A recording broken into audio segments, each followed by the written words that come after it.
Good morning, welcome to Sai Mahavidyalaya Sidhi. आज हम बातें करेंगे कांट के सिद्धांतों का वर्गीकरण में। इसमें पहला सिद्धांत है पराश्रयता वृद्धि क्रम। पराश्रयता वृद्धि क्रम में कांट ने बताया है कि विज्ञान जो है तो स्वयं आत्मनिर्भर है, वो किसी एक दूसरे पर आश्रित नहीं है। लेकिन हम जैसे जैसे किसी भी चीज़ का खोज करते हैं तो जो हम पहला हमारा विज्ञान है ना, स्वयं आत्मनिर्भर है, स्वयं खोज करता है, स्वयं प्रयोग करता है, ठीक है। लेकिन जैसे जैसे हम आगे बढ़ते जाते हैं तो वे एक दूसरे पर आश्रित होते जाते हैं। जैसे दूसरा विज्ञान जो है तो पहले पर आश्रित है, और तीसरा विज्ञान पहले और दूसरे पर आश्रित है, चौथा विज्ञान जो है तो दूसरे और तीसरे पर आश्रित है। अर्थात विज्ञान जितना नया होगा आश्रितता उतनी ही अधिक बढ़ती जाएगी। अतः हम कह सकते हैं कि विज्ञान अधिकाधिक आश्रित होता है जबकि पुराना अधिक आत्मनिर्भर होता है। ये हमारा क्रम जो है तो बढ़ता, सरलता से जटिलता की ओर बढ़ता जाता है। फिर दूसरा सिद्धांत है इनका घटती हुई सरलता और बढ़ती हुई जटिलता। घटती हुई सरलता और बढ़ती हुई जटिलता में कांट ने वर्गीकरण के दूसरे सिद्धांत का मुख्य पहलू यह बतलाया है कि सरलता में कमी एवं जटिलता में वृद्धि। अर्थात प्रत्येक विज्ञान प्रारंभ से अत्यंत सरल होता है और उसमें समानता होती है। जैसे जैसे विज्ञानों का विकास होता जाता है वैसे वैसे वो जटिल से जटिल होते जाते हैं। अर्थात विशेषीकरण के कारण विज्ञानों में जटिलता आती रहती है। इसमें इस जटिलता की वृद्धि को हम निम्न प्रकार समझ सकते हैं, जैसे कि विज्ञानों की विकास प्रक्रिया में सरल विज्ञान पहले थे और जटिल विज्ञान जो है तो वो बाद में आए हैं। विज्ञानों की जैसे जैसे सरलता घटती है वैसे वैसे उनमें जटिलता बढ़ती जाती है। प्रत्येक विज्ञान पहले से अपने वाले विज्ञानों में अधिक जटिल होता है। प्रत्येक विज्ञान अपने पूर्व विज्ञान पर आधारित होते हैं और विज्ञान के लिए स्वयं आधार बनता है। अब विज्ञानों का वर्गीकरण, ये तो इनके दो सिद्धांत हो गए, ठीक है। अब विज्ञानों का हम वर्गीकरण करते हैं। कांट ने जो विज्ञानों का वर्गीकरण किया है, सबसे पहले गणित, ठीक है। गणित सबसे सरल विज्ञान माना गया है।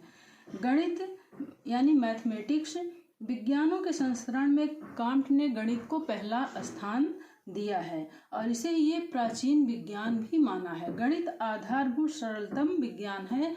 सामान्य अर्थ में हम कह सकते हैं कि गणित मात्रा और अंक का विज्ञान है। अंक गणित की व्याख्या करते हुए अगस्त कांट कहते हैं कि गणित सबसे प्राचीन, प्रथम एवं आधारभूत विज्ञान है और विज्ञान में सर्वाधिक परिपूर्णता का दावा कर सकता है, ठीक है।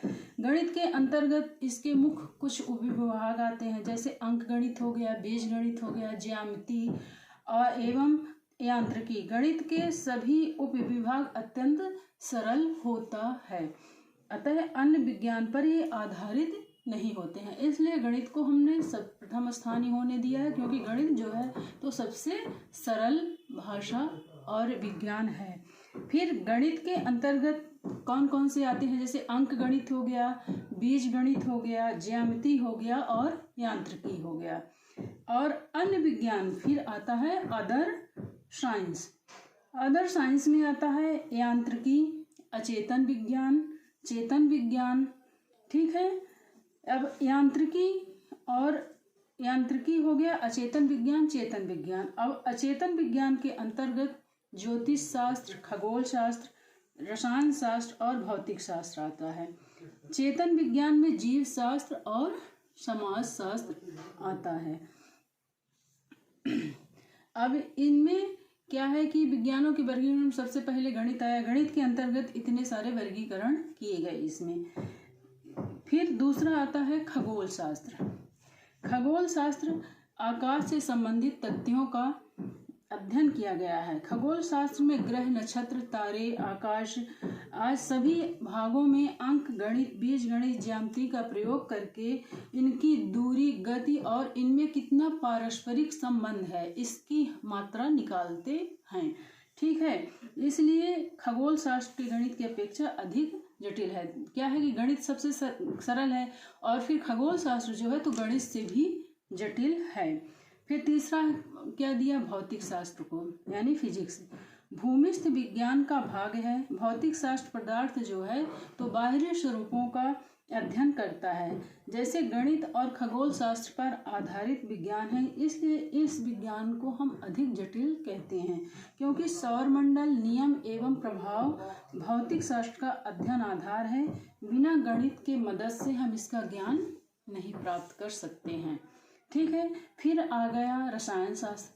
रसायन शास्त्र में भौतिक शास्त्र के बाद रसायन शास्त्र आता है, क्योंकि भौतिक शास्त्र जो है तो सिर्फ बाहरी वस्तुओं का अध्ययन करता है, ठीक है, लेकिन रसायन शास्त्र द्वारा हम आंतरिक तथ्यों का भी अध्ययन कर सकते हैं, और इसलिए रसायन शास्त्र भौतिक शास्त्र के अपेक्षा अधिक जटिल है, क्योंकि आंतरिक तथ्यों का परीक्षण करना, निरीक्षण करना, ज्ञान प्राप्त करना अधिक जटिल माना गया है। फिर है जीव विज्ञान। जीव विज्ञान वह विज्ञान है जिसमें वनस्पति तथा चेतन प्राणियों की शारीरिक संरचना का अध्ययन किया जाता है। जीव विज्ञान में प्राणियों और वनस्पति शास्त्रियों शरीरों की रचना, कार्य, अंग की बनावट आदि का निर्माण किया जाता है। फिर इसके बाद आता है सोशियोलॉजी यानी समाजशास्त्र। समाजशास्त्र चेतन विज्ञान का दूसरा भाग है। यह नया विज्ञान है एवं वर्णित विज्ञानों पर आधारित है। समाजशास्त्र को इसलिए ज़्यादा जटिल बनाया गया क्योंकि इसमें समाज के सभी सामूहिक घटनाओं का अध्ययन किया जाता है, इसलिए रसायन शास्त्र से ज़्यादा जटिल है क्या, समाजशास्त्र। फिर आता है नीति शास्त्र और मानव शास्त्र। नीति शास्त्र और मानव शास्त्र, इसमें सन 1844 में क्लोटाइड डी वाक्स नामक महिला के साथ आध्यात्मिक प्रेम संबंध स्थापित होने के पहले अगस्त काम्ट ने विज्ञानों में संस्करण का 6 विज्ञानों का समाविष्ट किया था, जिसमें से समाजशास्त्र का स्थान अंतिम था। परंतु क्लोटाइड डी वाक्स के प्रभाव के परिणाम स्वरूप काम्ट ने प्रत्यक्षवाद की मानवता धर्म के रूप में इसको नीतिशास्त्र और मानव शास्त्र के नाम से विज्ञान का अस्तित्व प्रदान किया गया। यह नीति शास्त्र और मानव शास्त्र जो है तो गठन और स्वभाव पर आधारित होता है। ठीक है, आज के लिए बस इतना ही।